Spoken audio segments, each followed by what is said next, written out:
Positive psychology and singularity.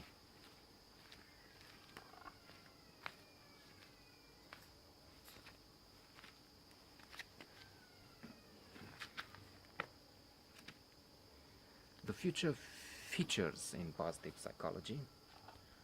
Uh, one one chapter in positive psychology in practice that I'm reading these days, small, few pages at a time. Um, it's a monumental book, long. It has over 4,000 pages in ebook format. Uh, Extraordinary. One chapter refers to time perspective, and I mentioned in some previous notes. There's a note, in fact, on balanced time perspective, which is the key to happiness. And there will be people who are more future orientated, and interestingly, Calvinists are like that, more future orientated than Catholics, because Calvinist Protestant view has it that one needs achievement in this world to be better viewed in heaven. And that would explain future orientated, future time perspective is associated with more wealth, and it makes sense that these will be people who are concerned about the future as opposed to those who are concerned with the present and hedonistic, some of them, fatalistic, the others, but both will not. The latter will not concern with the future or anything, because fatalistic, they will see no point. Why should I do anything, because it's all going down the drain. In the long term, we're all dead, as that quote has it. Hedonistic will just indulge in pleasures for the moment, not thinking of the future, which is wrong. It is true, we have to enjoy the present, savoring. Sonia Lubomirsky insists upon this in her book. Flow, Mihaly Csikszentmihalyi, also the tension, concentration on what we're doing will bring us to bliss, state of flow, being in the zone. But it has to be balanced. Not thinking about tomorrow is quite often counterproductive. These people have an inclination to become drug addicts, alcoholics, and so on. And so that's one aspect. Then there's a happiness exercise which has one considering his best future self. That is, imagine a future in which all you wished for yourself has come true.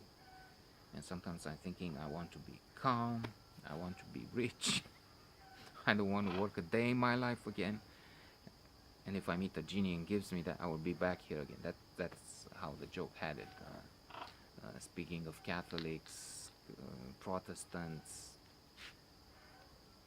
Eastern Orthodoxy will be even less worried about the future, I would say, than the Catholics. So mentality would be dolce far niente. That's an Italian for sweet doing nothing.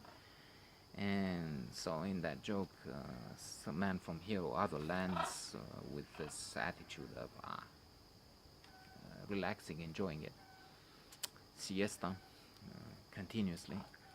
Well, meets the genie and says 3 wishes. Okay, I want to be rich, I want to live in America, and third wish, I don't want to work a day in my life again. He was back in here or another place with this mentality at the end of the game with the genie.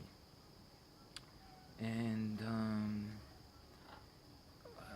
yes, it's a good exercise. That's one way to think of it. But now I'm reading into Why the West Rules for Now. Ian Morris, fabulous book, which has at the end chapters on the future, singularity, and the magic progress that technology will bring, the extraordinary power of computers, and the fact that we might go beyond biology.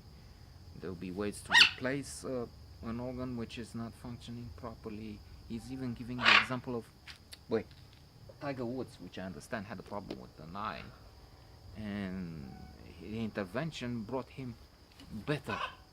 I mean, a vision that is improved on what he had and on what is normal. I don't know exactly how, it's not explained and it's not so relevant, but there will be so many magical things. True, on the other hand, there may be climate migration because regions will be and are so much more affected by climate change from forest fires, which in America have a much longer season than they used to be. The northern pole seems to be doomed. I was reading there that indeed, with the carbon which is in the atmosphere, even we stop completely spilling out, and we're not, obviously, uh, the effects will still be there for many years to come. Uh, and it's a risk that, well, with more people like the orange orangutan in the White House,